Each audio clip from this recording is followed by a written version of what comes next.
Jadi standar kemuliaan itu tidak diukur dari seberapa hebat ataupun seberapa banyak kekayaan kita. Tidak hanya diukur dari seberapa tinggi jabatan kita ataupun ketampanan dan ilmu kita. Hati-hati.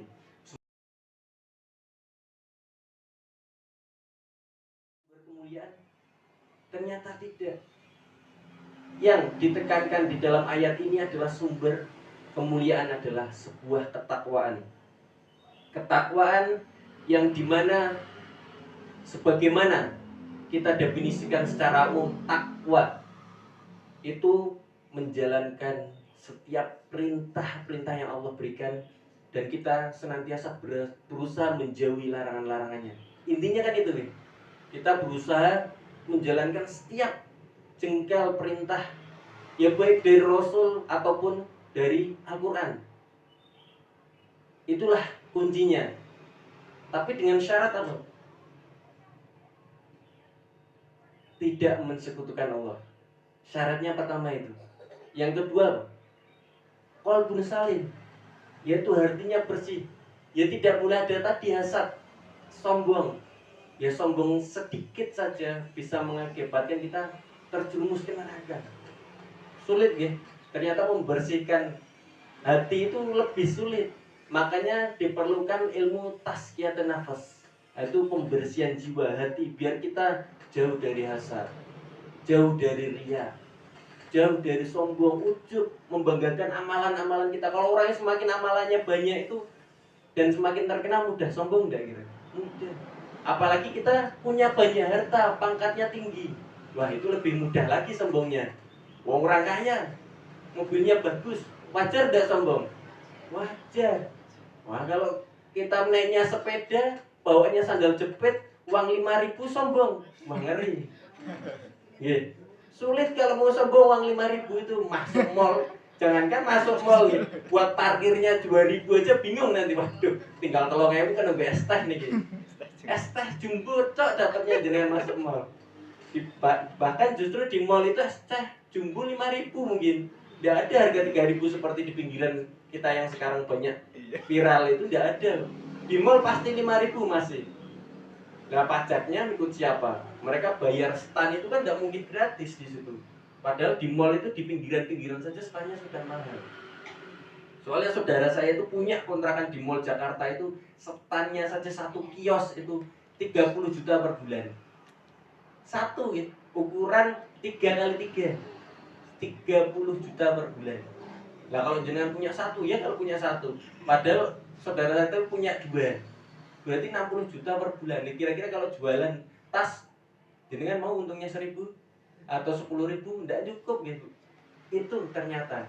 Jadi standar kemuliaan itu tidak diukur dari seberapa hebat ataupun seberapa banyak kekayaan kita. Tidak hanya diukur dari seberapa tinggi jabatan kita ataupun ketampanan dan ilmu kita. Hati-hati. Semakin orang banyak ilmu, orang itu akan merasa memandang orang lain yang berilmu itu remeh. Wah, gue ngerti apa? Ngaji ra pernah. Kadang kita itu seperti itu. Apalagi sama orang tua kita. Ibu ini ora pernah ngaji, gayane sok-sok ngandani. Ya, sering gitu. Terlontar anak-anak yang keluar dari pondok itu seperti itu.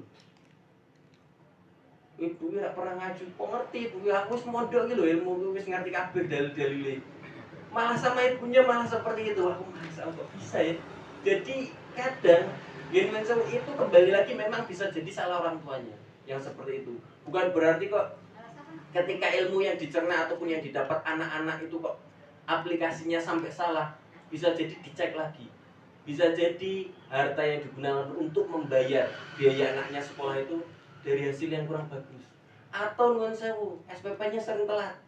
Lah kok bisa? Iya, karena hak-hak dari guru yang di sekolahan buat membayar kebutuhan guru-guru gajinya itu jadi telat. Gara-gara sinten ya kita yang sering telat SPP. Kalau itu sengaja gitu. Tapi kalau jenengan memang belum punya uang, ya itu beda kondisi lagi. Tapi kalau jenengan sudah punya usaha, tak tukok kisah, tak tunda dulu bayarnya. Ora apa-apa kalau telat sebulan seperti itu atau telat 2 bulan misalkan. Soalnya banyak tuh yang seperti itu. penampilannya pakainya mobil, tapi nuwun sewu SPP-nya nunggak berkali-kali. Tapi pengen anaknya soleh dan soleha, bisa enggak? Enggak bisa. Karena itu akan berpengaruh sekali.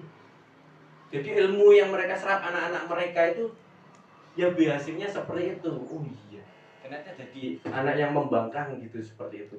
Tidak sebagaimana seharusnya orang belajar Al-Quran, kok malah jadi tidak birrul walidain, sama orang tua malah berani. Kan keliru berarti ilmunya.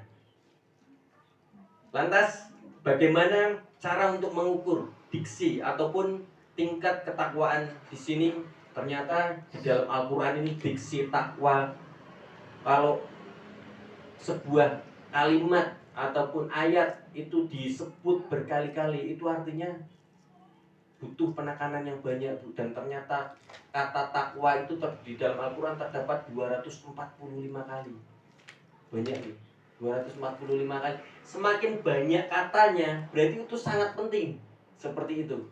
245 kali itu menunjukkan bahwa di sini takwa itu merupakan kunci dari setiap hamba-hamba yang beriman.